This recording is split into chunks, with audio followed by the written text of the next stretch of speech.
The afternoon sun beat down mercilessly on Fifth Avenue in Manhattan, casting long shadows between the towering glass buildings that reflected the brilliance of one of the world's most expensive shopping districts. It was late August, and the heat seemed to trap itself between the concrete and steel, creating waves that shimmered above the pavement. Tourists walked alongside New Yorkers, all seeking refuge in the air-conditioned luxury boutiques that lined the famous street. Among them walked Layla Al-Rashid, her steps measured and graceful, despite the oppressive heat. She wore a simple, cream-colored abaya with minimal embroidery, her hijab perfectly arranged, framing a face that bore the quiet confidence of someone who had nothing to prove. At 32, Layla had learned that true power whispered rather than shouted.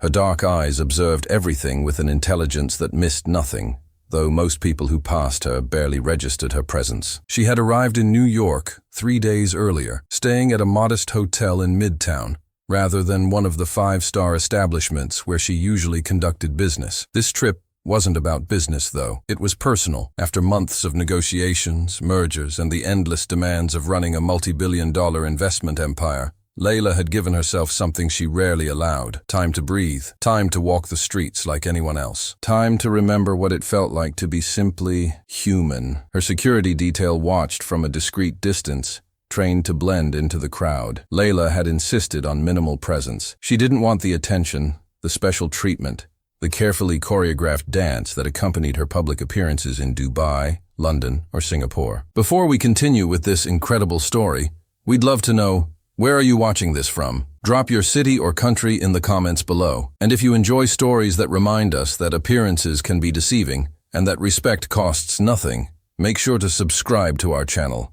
Hit that notification bell so you don't miss our next story. Now let's get back to what happened to Layla. She paused in front of Whitmore Hayes, an exclusive jewelry store she'd read about in a financial report months earlier. The company was old money, established in 1887, and known for pieces that had adorned European royalty and American industrial dynasties. The storefront was understated elegance, a single display window showing 3 pieces on black velvet, each one a masterpiece of craftsmanship: a diamond necklace that caught the light like frozen water, a sapphire ring the color of midnight, an emerald bracelet that seemed to hold the depth of ancient forests. Layla had no intention of buying anything. She simply appreciated beauty, and she had 30 minutes before her next appointment. She pushed open the heavy glass door, and a subtle chime announced her arrival. The interior was everything she expected: cream marble floors, recessed lighting that created an atmosphere of intimacy, glass cases displaying treasures that most people would only see in photographs. Classical music played softly in the background. The air smelled faintly of expensive perfume and leather. A young saleswoman looked up from behind a counter, offering a professional smile. "Good afternoon.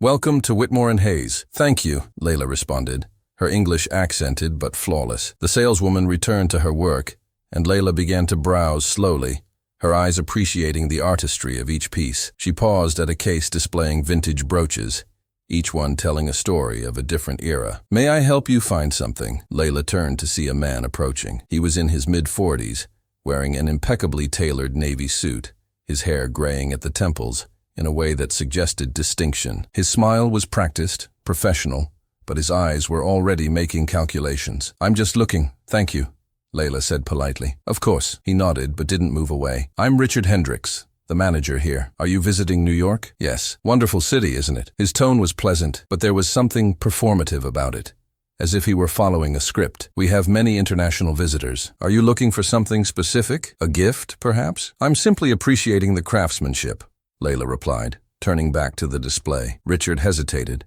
his smile tightening almost imperceptibly. "We do have some lovely pieces in various price ranges. Perhaps I could show you our collection of fashion jewelry. We have some beautiful silver pieces that are quite affordable." Layla looked at him, understanding immediately what was happening. She'd experienced variations of this throughout her life, though less frequently as her public profile had grown. Richard had made an assessment based on her appearance and decided she didn't belong among the serious customers. "I'm quite comfortable browsing here, thank you," she said, her voice still polite but firmer. "I understand, but these pieces—" Richard gestured vaguely at the cases around them. "They're quite exclusive. The necklace you were looking at earlier is $450,000. We typically require appointments for viewings of that level." The young saleswoman who had greeted Layla glanced up, her expression uncomfortable. "I see. Layla said quietly. And if I wanted to see it? Richard's smile became more strained. Well, as I mentioned, we usually work by appointment for our premium collection. It's policy. We need to verify banking information, references, that sort of thing. I'm sure you understand. Do you ask everyone who walks through your door for their banking information? For certain pieces, yes. It's standard procedure for high-value items. Layla could have ended it right there. She could have identified herself, watched his face transform, accepted the obsequious apologies that would inevitably follow. But something stopped her. Perhaps it was curiosity about how far he would go. Perhaps it was the memory of every time someone had underestimated her, dismissed her, assumed she was less than she was. I noticed there are other customers browsing without being asked for appointments, she observed. An older couple stood at the far end of the store, the woman trying on a bracelet while a salesman attended to them with meticulous care. Richard followed her gaze, and his jaw tightened. That's different. The Harrisons are established clients. Look, I don't mean to be rude, but I've been in this business for 20 years. I can tell when someone is a serious buyer and when someone is just looking, and you've determined I'm just looking. I'm trying to save us both time. These pieces require serious financial commitment. The insurance alone to bring them out of the case is substantial. Layla felt the familiar weight of disappointment settling in her chest. Not anger exactly, but a profound weariness at the predictability of it. How many times would she have to prove herself? How many times would her appearance, her background, her very existence be treated as inherently less worthy? I understand, she said finally. Thank you for your time. She turned to leave, but Richard's voice stopped her. Wait, he said, and there was something almost aggressive in his tone now. Before you go, I want you to understand something. This isn't about discrimination. This is about protecting our merchandise and our clients. We've had issues before with people coming in, wasting our time, taking photos for social media. If you really could afford anything in this store, you'd be shopping somewhere you'd already established credit. That's how this world works. Layla turned back slowly. The young saleswoman looked mortified, her eyes darting between them. Another salesman had emerged from the back, sensing tension. How this world works, Layla repeated softly. Yes. Look, I don't expect you to understand the clientele we serve. These are people with generational wealth, with reputations, with connections. They don't just walk in off the street. I see. And what exactly makes you think I don't have those things? Richard's expression shifted into something between pity and condescension. No offense, but it's obvious. Your clothes, he gestured vaguely, your whole presentation. Our clients dress a certain way. They carry themselves a certain way. They don't need to browse because they already know what they want and can afford. The store had gone quiet. The Harrisons had paused their transaction to watch. The classical music seemed suddenly intrusive in the silence. My presentation, Layla said, and despite her calm tone, something in her voice made Richard take a small step back. Tell me, Mr. Hendricks, do you know what generational wealth looks like in Dubai, in Riyadh, in Abu Dhabi? Do you know how the families who built empires before your grandparents were born choose to present themselves? Richard's face flushed. I've traveled extensively, if that's what you're implying. Have you? To the Middle East? Well, no, but then perhaps you're not as qualified to judge my presentation as you think. This is getting out of hand, Richard said, his voice rising slightly. I've tried to be polite, but you're wasting valuable time. I'm going to have to ask you to leave. Are you refusing me service? I'm exercising my right as manager to determine who we do business with, and I've determined that you're not a fit for Whitmore Hayes. Layla stood very still, her mind working through possibilities. She could simply leave. She could call her assistant and have this situation resolved in 5 minutes. She could even call the CEO of Whitmore Hayes directly. She had his personal number somewhere in her contacts from a charity gala. But what would that teach Richard? What would it change about the assumptions that had led him to this moment? Very well, she said quietly. But before I go, may I ask you something? If I were white, dressed in jeans and a t-shirt, would you have treated me this way? Richard's flush deepened to crimson. This has nothing to do with race, doesn't it? Because in the 20 minutes I've been here, you've made assumptions about my wealth, my education, my right to even look at jewelry based purely on my appearance.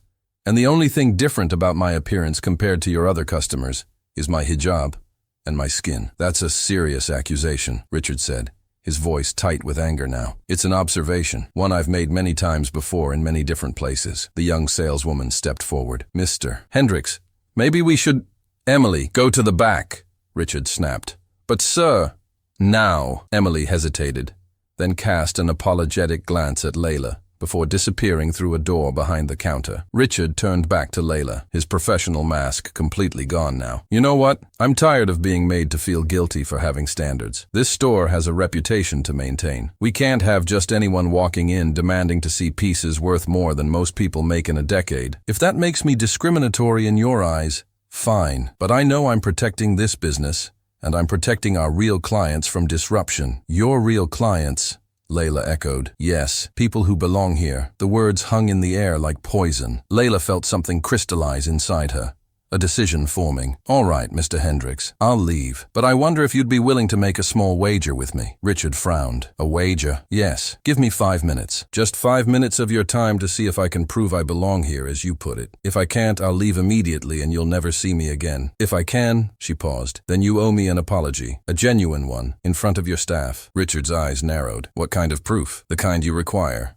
Banking information, references, proof of funds, whatever you need. He studied her for a long moment, clearly trying to determine if this was some kind of trap. But his ego, wounded by the accusation of discrimination, pushed him forward. Fine, he said. 5 minutes. But when this is over and you can't provide what you're claiming, I want you to admit that I was right, that you were wasting my time. Agreed. Layla pulled her phone from her handbag, a simple leather bag that Richard's eyes immediately judged as insufficient. She made 2 calls, speaking quietly in Arabic, then English. Richard watched with growing impatience, checking his watch ostentatiously. 3 minutes passed, then 4. The door chimed, and a man entered, distinguished and gray-haired, wearing a suit that probably cost more than everything Richard was wearing combined. He looked around the store, and his eyes landed on Layla. Ms. Al-Rashid, he said, walking directly to her. I came as quickly as I could. Richard's expression shifted slightly, uncertainty creeping in. Thank you, James, Layla said. This is Mr. Hendricks, the manager here. Mr. Hendricks, this is James Patterson, the CEO of Patterson Global Banking. Richard's face went white. James looked at Richard with barely concealed distaste. I understand there's been some question about Ms. Al-Rashid's financial standing. That's not exactly, Richard stammered, because I can personally verify that she maintains accounts with us totaling in excess of $3 billion. Would you like documentation? Or is my word sufficient? The door chimed again. Another man entered, younger, carrying himself with the easy confidence of inherited power. He spotted Layla, and his face broke into a warm smile. Layla, I was surprised to get your call. What brings you to New York? Hello, Christopher, Layla said. Thank you for coming. Mr. Hendricks here was just explaining to me that I don't fit the profile of Whitmore and Hayes customers. I thought you might be able to clarify something for him. Christopher Whitmore, great-grandson of the store's founder and current chairman of the board, turned to look at Richard. His smile vanished. I beg your pardon? Richard's face had progressed from white to gray. His mouth opened and closed silently. You're Richard Hendricks, Christopher said, his voice cool. I've seen your performance reports. Generally adequate, though there have been complaints about your customer service approach. Mr. Whitmore, I can explain. Ms. Al-Rashid isn't just a potential customer, Richard. She's one of the most successful investors in the Middle East. Al-Rashid Holdings has investments in technology, real estate, and luxury goods across 6 continents. She personally negotiated the acquisition that saved Beaumont Jewelers from bankruptcy 2 years ago. She sits on the board of 3 Fortune 500 companies. And you treated her like... How exactly did you treat her? The store was completely silent now. The Harrisons stood frozen, watching the scene unfold. The other salesman had emerged again, his eyes wide. Richard's voice when he finally spoke was barely a whisper. I didn't know. You didn't know, Christopher repeated, his tone ice. And that's precisely the problem, isn't it? You made assumptions. You profiled a customer based on her appearance and decided she wasn't worthy of your time or respect. Do you understand how serious this is? I was just trying to protect the store's interests by insulting a woman who could buy this entire building with a phone call, by reinforcing every negative stereotype about luxury retail, by potentially exposing us to a discrimination lawsuit. Layla held up her hand gently. Christopher, that's not necessary. I don't want legal action. I just wanted Mr. Hendricks to understand something. She turned to Richard, whose face was now sheened with sweat despite the air conditioning. You assumed I didn't belong because of how I looked, because I wore a hijab, because my skin is brown, because I didn't fit your narrow definition of wealth and power. But here's what you failed to understand. Wealth isn't about designer labels or Hermes bags. Power isn't about demanding attention or dropping names. Respect isn't something you should have to prove with a bank statement. Her voice remained calm, but there was steel underneath. I've built everything I have through intelligence, hard work, and yes, some fortunate circumstances of birth, but I've never forgotten what it feels like to be underestimated. I've never forgotten that my worth as a human being isn't tied to my bank account, and I've certainly never treated another person the way you treated me today." Richard's shoulders sagged. When he spoke, his voice was hoarse. "I'm sorry. I was wrong. Completely, inexcusably wrong. Are you sorry because you were rude to someone who turned out to be wealthy? Or are you sorry because you were rude? Period." The question hung in the air. Richard looked at her, really looked at her. Perhaps for the first time since she'd entered the store. "I'm sorry because I was rude, because I made assumptions, because I treated you as less than human." He paused, and something genuine flickered across his face. "Because my daughter wears a hijab. She converted when she married her husband, and I just realized that someone, somewhere, might treat her the way I treated you today, and that thought makes me sick." Layla studied him for a long moment. "Then perhaps something good can come from this." Christopher cleared his throat. "Richard, we'll need to have a serious discussion about your continued employment here, but that's for later. Right now, I believe you owe Ms. Al-Rashid more than just words." "Anything," Richard said quickly. "Name it." Layla considered. Then she walked to the case containing the diamond necklace she'd admired earlier. "That piece, the one you told me required an appointment. I'd like to see it now." Richard moved immediately, his hands shaking slightly as he unlocked the case and withdrew the necklace. He laid it on a velvet tray with extreme care and placed it on the counter before Layla. It was extraordinary. Diamonds that caught and fractured light, arranged in a pattern that seemed both classical and modern. The craftsmanship was impeccable. "It's beautiful," Layla said softly. "It's one of our finest pieces," Richard said, his voice steadier now. "Created by a master jeweler in Antwerp. The center stone is a 10-carat diamond, flawless. D-color. The surrounding stones are perfectly matched. It took 8 months to create. Tell me about the artist." And for the next 10 minutes, Richard did exactly that. He spoke about the jeweler's background, his training, his philosophy of design. He pointed out details that the average eye would miss, explained techniques that had been passed down through generations. His passion for the craft was evident, and gradually, the human being beneath the prejudice began to emerge. When he finished, Layla nodded slowly. "You clearly love what you do." "I do," Richard admitted. "I've loved jewelry since I was a boy. My grandmother had a collection of vintage pieces and she'd let me examine them for hours, telling me the stories behind each one. Then remember this moment," Layla said. "Remember that every person who walks through that door potentially has a story. They have dreams, histories, passions. They have grandmothers who shared their treasures. They have worth that has nothing to do with their bank account, and they all deserve to be treated with basic human dignity." Richard nodded, unable to speak. Layla looked at the necklace one more time, then smiled. "I'm not going to purchase it today, not because I can't afford it, but because I don't need it. I have enough beautiful things. What I needed was for you to see me, really see me, and I think you finally have." She turned to Christopher. "Thank you for coming. I hope this incident will lead to some changes in how staff are trained here." "You have my word," Christopher said firmly. "And Layla, I'm deeply sorry this happened. This isn't what Whitmore and Hayes stands for. I know. I've researched your company thoroughly. You have a good reputation overall, but reputations are built one interaction at a time.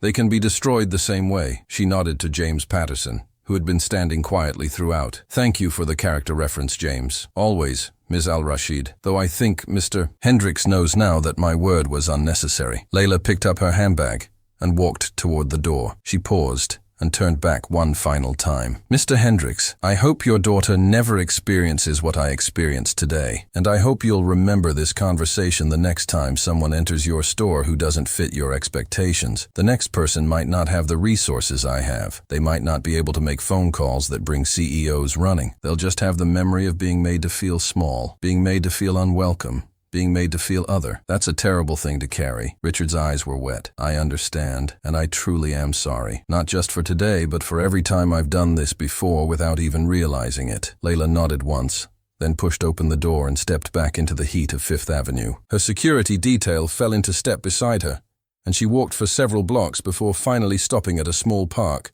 sinking onto a bench beneath a tree that offered blessed shade. Her hands were shaking slightly, the adrenaline of the confrontation finally catching up with her. She'd remained calm throughout, controlled, but the emotions had been building beneath the surface. Anger, yes, but also sadness, exhaustion, the bone-deep tiredness that came from having to constantly prove her humanity. Her phone buzzed. A text from Christopher Whitmore. Richard has been suspended pending a full review. All staff will undergo mandatory bias training. I'm personally overseeing the process. Thank you for handling this with such grace. Most people would have destroyed him. Layla typed back. Destruction is easy. Growth is harder. I hope he learns. She sat there for a long time, watching people pass. Families with children eating ice cream. Business people hurrying to appointments. Street performers entertaining crowds. The beautiful, messy diversity of New York. Her phone rang. It was Amira, her younger sister in Dubai. Hey, Layla answered. How's New York? Found any good shopping? Layla laughed, a sound tinged with irony. You could say I had an interesting retail experience. Oh. What happened? The usual. Someone decided I didn't belong somewhere. We had a conversation about it. Layla, Amira's voice softened with concern. You okay? Yeah, I'm okay. Just tired, you know? I know. But you handled it, right? You always do. I did, but I shouldn't have to. That's the thing. I shouldn't have to prove anything. None of us should. No, we shouldn't. But until the world catches up, I'm glad you're there to remind them. You're the most stubborn person I know. Layla smiled. I learned from the best. Mom would have had that manager crying within 30 seconds. Mom would have bought the entire store just to fire him. They laughed together, and Layla felt some of the weight lift from her shoulders. This was why she did it. Why she didn't simply walk away or use her power to punish without teaching. Because somewhere, another woman in a hijab would walk into that store. Another person of color would browse those cases. And maybe, just maybe, they'd be treated with the respect they deserved. That evening, back in her modest hotel room, Layla received an email. It was from Richard Hendricks. Ms. Al-Rashid, I know I've already apologized, but I felt compelled to write to you. I spent the last several hours thinking about today, about my behavior, about what you said. You were right about everything. I called my daughter this evening and told her what happened. She cried, not because she was sad, but because she said she experiences what you experienced almost every day. People assuming she's oppressed, people speaking slowly to her as if she doesn't understand English. Even though she was born in New Jersey, people treating her with suspicion in stores, airports, everywhere. I never knew, or maybe I didn't want to know. It's easier to go through life thinking the world is fair, that people generally get what they deserve, that prejudice is something that exists somewhere else, done by someone else. I've asked Christopher to let me keep my job, not because I deserve it, but because I want the chance to do better, to be better. If he agrees, I'm going to implement changes, real changes, not just training, but accountability. A system where customers can report discrimination without fear. Regular audits of how we treat different customers, and I'm going to volunteer with organizations that combat prejudice in retail. I can't undo today. I can't take back the hurt I caused you and probably countless others over the years, but I can work to ensure it doesn't happen again, at least not in my store, at least not by me. Thank you for your grace. You taught me more in an hour than 20 years in this business ever did. Richard Hendricks. Layla read the email twice, then sat back against the headboard. She wasn't naive enough to think one encounter would permanently change Richard. People slid back into old patterns when the immediate consequences faded, but maybe, just maybe, he'd remember. Maybe the next time his assumptions started to form, he'd pause. He'd think of his daughter. He'd think of this day, and maybe that would be enough. She opened her laptop and began typing an email to her board of directors. Al-Rashid Holdings had been considering expanding their luxury goods portfolio. She proposed a new initiative, investing in luxury brands that demonstrated commitment to inclusion, both in their customer service and their corporate culture. They would partner with diversity consultants, create metrics for success, reward companies that did the work. Money talked, and she had a lot of it. 3 months later, Layla returned to New York for business. She had meetings at the UN, dinner with several investors, and a charity gala. But on her last afternoon, she found herself back on Fifth Avenue. She paused outside Whitmore Hayes. The storefront looked the same, elegant and understated. Through the window, she could see customers browsing, staff members attentive and professional. She almost walked past, but curiosity pulled her forward, and she pushed open the door. Richard was behind the counter, helping an elderly woman examine a bracelet. He looked up at the chime, and their eyes met. For a moment, everything stopped. Then he smiled, genuine and warm, and nodded in acknowledgement before returning his attention to his customer. Layla browsed slowly, watching. Richard's manner with the elderly woman was patient, respectful. He listened to her story about her granddaughter's upcoming wedding, made suggestions based on what she described, never once rushing her or making her feel inadequate. A young couple entered, the woman wearing a hijab. Layla watched carefully. A salesman approached them immediately. greeting them with a warm smile, asking how he could help. The transaction was smooth, professional, respectful. When they left with their purchase, they were smiling. Richard finished with his customer and approached Layla. "Ms. Al-Rashid, I didn't expect to see you again. I was in the neighborhood," she said. "Thought I'd stop by." "I'm glad you did." He hesitated, then continued. "I've been following the work Al-Rashid Holdings has been doing in the luxury retail space. The Inclusion Initiative. It's impressive. It's necessary. It is. And it's working. We've implemented many of the recommended practices here. Training, accountability measures, customer feedback systems. It's made a difference." He paused. "I've made a difference. Or at least, I'm trying to." Layla looked around the store, at the diverse customers and staff, at the atmosphere of genuine welcome. "It shows. I still think about that day," Richard said quietly, "about what I almost cost. Not just a sale or my job, but my integrity, my self-respect, the relationship with my daughter. You gave me a gift, even though I didn't deserve it. Everyone deserves a chance to grow. Not everyone takes it. I'm trying to. Every day I'm trying to." Layla nodded. "That's all any of us can do." She left the store and walked back into the flow of Fifth Avenue. The afternoon sun was gentler now, autumn beginning to soften summer's harsh edges. The city moved around her in its endless rhythm, millions of stories intersecting for brief moments before continuing on their separate paths. Her story would continue too. There would be more meetings, more negotiations, more moments where she'd have to prove herself in rooms that didn't expect her. More Richards, in different stores, different countries, different forms. The work of changing hearts and minds was never finished. But today, in this moment, she allowed herself to feel something she rarely did. Hope. Not the naive hope that everything would suddenly be better, but the grounded hope that came from seeing actual change. One person at a time, one interaction at a time, one choice at a time. She thought about her mother, who had always told her, "Layla, the world will try to make you small. Never let it. Take up space. Demand respect. But never forget that respect is a two-way street. Give it freely, even to those who haven't earned it yet, especially to those who haven't earned it yet. That's how we change things." Her mother had been right. Change didn't come from destruction or revenge. It came from the harder work of maintaining your own humanity while helping others find theirs. Layla's phone buzzed with a reminder about her next meeting. She had an empire to run, investments to oversee, decisions that would affect thousands of people, the real work of her life. But she'd remember this day, just as she hoped Richard would. She'd remember that sometimes the most important thing you can do isn't the biggest deal or the most profitable merger. Sometimes it's simply standing in your truth, refusing to be diminished, and offering others the chance to stand in theirs. She hailed a cab and climbed in, the city already moving on to its next moment, its next story. But this one would ripple outward in ways large and small. A manager who learned to see beyond his assumptions. A daughter who felt seen by her father. A store that became more welcoming.